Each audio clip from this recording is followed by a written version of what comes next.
Coming up on Sowerby and Luff Deluxe, is the Kraken real?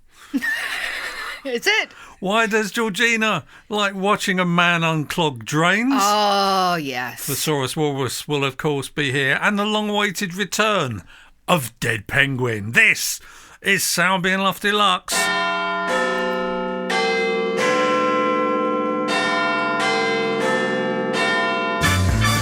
Live on tape from Studio Senseless in leafy London town, it's Sowerby and Luff Deluxe.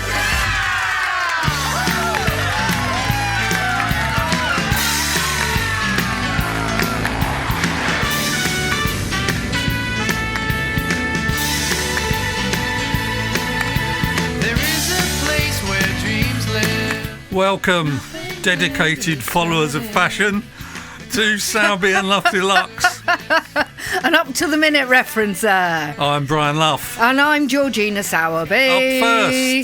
Up first, it's Matters Arising. What's the bitch this week? Well, Georgina, we have to talk about your extremely noisy coat.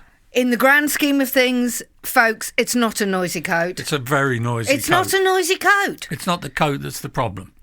It's the person who's in it that's the problem. The problem is that you tend to put it on quite a long time before you go out. You don't sort everything out before you go and then think, right, now I'm going, put your coat on and go. No, you put your noisy coat on about 10 minutes before you go out. I only do it to annoy you. And then you wander around, mostly behind me, sitting at the computer. And what is that coat made of? Why is it so noisy? What is the thing that it's not ear dysmorphia. It's something. It's called marasma or something like that, where people click into certain noises and they get irritated by them. When you walk from one side of the room nylon. to the other. It's a puffer jacket. Yeah. And when it has little feathers in it which aren't noisy. No. But the material that surrounds the feathers appears to really annoy you. Look, when you walk from one end of the room to the other wearing your noisy coat, it goes shoo, shoo, yes, shoo, it just shoo, goes shoo, shoo, shoo. Yeah, it It's does. almost like it's telling me to be quiet. For about 10 minutes. And then if I say, are you going out or are you just going to walk around in your noisy coat? I know. You just get irritated by me. What happens is I think, I'm ready to go. And then lots of things happen because life gets in the way. Your phone goes or someone sends you a message or I then sit down because I've forgotten my glasses and I need to find my glasses. All sorts of rubbish happens in between me putting my coat on and actually leaving. When I want to go out, I just go out. But you rev up. You rev up for about 15 minutes beforehand, and it's a very, very noisy experience. It isn't noisy. Moving on. It really isn't noisy. Moving on.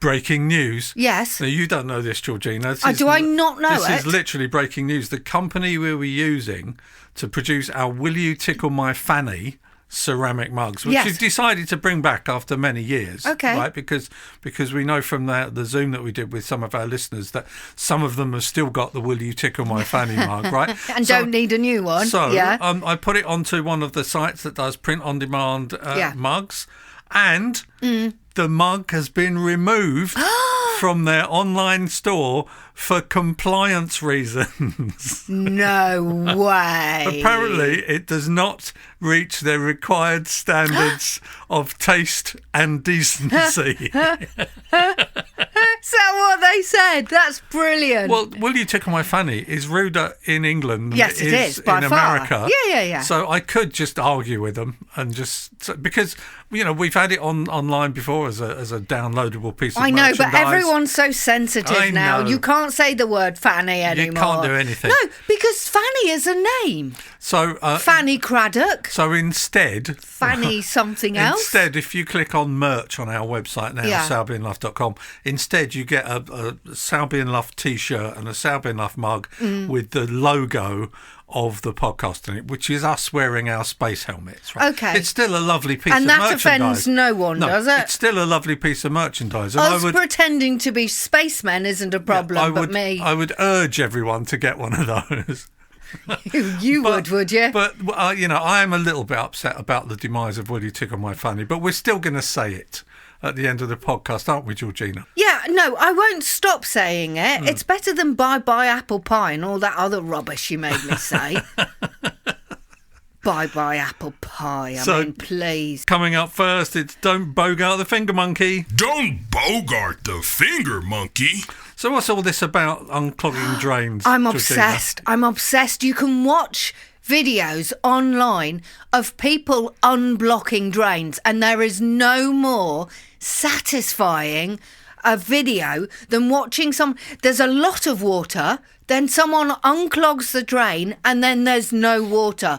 All the water goes down the drain and there's something really satisfying. You know when you clean something and it's dirty and then it's not dirty and you go, that's yummy. Where are you watching this? I just typed into the internet unblocking drains. Why?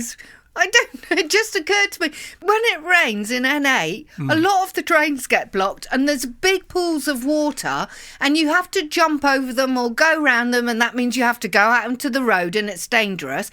And I just thought, I wonder if I should start unblocking the drains. This guy that you enjoy watching unblocking drains, is this the same guy every time, or are there multiple sites? I think one guy does do a lot of drain unblocking. I think he realised. Do you remember ages ago where there was someone was filming the big puddle where people were jumping over the puddle? Is this like the Big Society? Well, I don't know what it is. No, there was a big David puddle. Cameron's There was a idea. big puddle up in the northeast. They'd got a camera pointing at it, and people were watching the 24-hour video stream of people jumping over the puddle. It's a bit like that. People like puddles, but it's really satisfying when a puddle goes down. If you don't believe me, just type into the internet and put in unblocking drains. Do you remember someone sent us a picture of a woman in a bikini lying seductively in a puddle? Seductively, because it's a thing. It is a thing. I remember her well. I had a very strange experience with unblocking a drain, actually. You probably don't remember this. I don't think you were with me. When I was in Bournemouth. Why would I remember it then? When I was at Bournemouth at my mum's house, there was an apparent blockage in the drain outside the house, in the driveway. Okay. And this guy came round and he set up equipment. It looked like he was going to make a film, right? He set up a little kind of tarpaulin over himself, and a little desk and some monitors. Oh, right? Cool. And then he went to the driveway. They put a camera down there. Yeah, he went to the end of the driveway. He pushed this camera down there, and then he called me out. Yeah.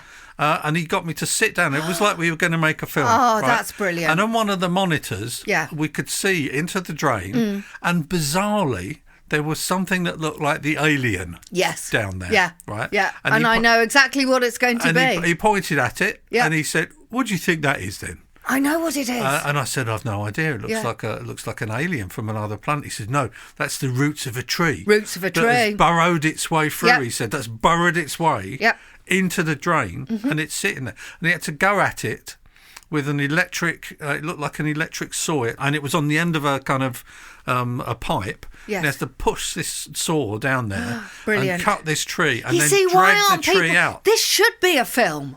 Yeah. I don't want to see all these artistic French nouvelle vague films. All I want to see is a man getting rid of tree roots in a drain. Your mum had some tree roots, Yeah, didn't she? yeah. My mum said exactly the same thing. Yeah. They went down there and went, "Oh, no, love," but less of a Cockney accent, obviously, because it's in Yorkshire. And he said, "Well, I'm going to have to remove the tree roots." I said, "How much is it going to cost me to remove this root?" He said, "You're in luck." He said, "It's about an inch off your property." Oh, nice. And it's on council property. Nice. So nice, he nice, said, "I can nice. remove it, but I can send a bill to them." I know. So that was lucky. And it is a lot of money. I know that from my mum. And next time I think I'm going to... Because I did unblock... This Christmas, I did unblock a drain at my mum's, the kitchen drain. And that was really unpleasant. I don't want to be unblocking drains. What I want to be doing is watching someone else do it. You have to say, lovely listeners, that this podcast is worth every penny, right? To listen to Georgina and I talking about unclogging drains. Oh, yeah. Worth every penny. That hits the spot, doesn't it? But there's some more interesting content than this coming up. Oh, yeah. By far. Because we are obsessed this week Yes. with a man who's doing an advert for Tenor, but for men. Now, Tenor are the little nappies that you can buy. Diapers, if you live in America, for when you reach a certain age, when you cough and you pee a little. Yes. I think it's don't know for why I'm that, laughing. isn't it? I'm not laughing. But he actually starts the advert. He's behind like a fish tank, isn't he? And he comes out from behind the fish tank and he's just wearing a pair of pants. And he says, I want to talk to you about my urine leakage. And he's standing there like Arnold Schwarzenegger with a pair of pants With on. a pair of pants flexing on. his muscles. Now, I while he's have a doing it. theory that urine leakage is my second difficult album title. Yes, that would be a great Urine name. leakage. But he says at the end, once we've discovered that Tenor are great for men as well, he says, no more dribbles. There could be a new series of podcasts after this series called Sowerby Loves Urine Leakage. Urine leakage. There are worse titles. So, Georgina, I've written down how garlic bread is helping families to communicate. This What's that is all brilliant. about? This is that brilliant. sounds intriguing. It is. There's an experiment done in the year 2000, and I've been reading all about it, because someone had an idea that sights and smells of food obviously affect the interaction between people, you know, and a guy thought, I wonder how much garlic bread affects families round the dinner table. He wanted to know. And so he got 50 families. This is a proper experiment. Yeah. He got 50 families and he randomly gave some spaghetti bolognese and garlic bread Yes. and some just spaghetti bolognese. In the first minute he served the spaghetti bolognese. In the second minute he introduced the aroma of the garlic bread. Yeah. And in the third minute, he gave half of the families the garlic bread to eat. Is Peter Kay behind this? In some way. I am saying the words garlic bread quite a lot here, aren't I? Georgina, I completely agree with this. For years, I have been saying, if we're having spaghetti bolognese, can you get some garlic bread? But you don't know the results yet. Oh. You don't know the results yet. So surely don't, this isn't so gonna be don't jump the gun. Surely this isn't going to be a bad outcome. It isn't a bad outcome for garlic bread, no. On average, absolutely, the families who were eating the garlic bread and smelt the garlic bread recorded both less negative comments and more positive interaction between the families. So the minute they could smell the garlic bread, families communicated more. So what I'm going to suggest is that everybody, no matter what you're serving, serve garlic bread too, and people will chat more in a more positive manner. Isn't that the world's greatest stupid experiment? Yeah, a friend of mine who cooks with garlic all the time says that he always goes into the kitchen, rubs a clove of garlic around the saucepan and then says to himself, and now what are we going to have for dinner? In other words, it doesn't matter what he cooks. Yes. It starts off with him rubbing a clove of garlic around the saucepan. Thing is, it does make you happy, but the smell, isn't I'm it? not sure. I went online and I couldn't find any information into what is in garlic that makes us all so happy Well, garlic's in and it. communicative. It's got garlic in No, it. but what's in the garlic? You can't just go garlic. There can't must say be what- something in the Can't say garlic. what's in garlic. It's garlic. It's just the garlic. But garlic's garlic made in the up of garlic. something, and then when you spread it in butter on bread, then it becomes the world's happiest side whatever you call them, side platter. Of all the content we've done over the years, that's one of my favourite stories. I know. And it also means that I can constantly Yeah, request. I know. No, you can just go garlic bread. If you want us to talk, you need to provide garlic What bread. you mean, apart from when we're in here doing this? I know. If I want us to talk the rest of the time, No, but if we put garlic bread in here while we were recording, maybe it would make the whole podcast like really happy. I've also written down that it's now possible to put your ex-partner's name in a litter tray. What's that about? I love this. There's an animal shelter, and in order to make money, it said to people, if you would like us to put your ex-partner's name in one of our litter trays, you can. So you actually donate some money to the animal shelter. They go and put your ex's or whoever's name you want into a litter tray, and all the cats pee and poo on I love it. So more Don't Bogart the Finger Monkey next time on Sowerby and Luff Deluxe. Next up, it's the Saurus Walrus. If you'd like to follow this podcast on Twitter or Instagram, we are at Sowerby and Luff. You can visit our website, which is sowerbyandluff.com, or keep in touch by becoming a member of our busy Facebook group, Sowerby and Luff's fully optimised social media network.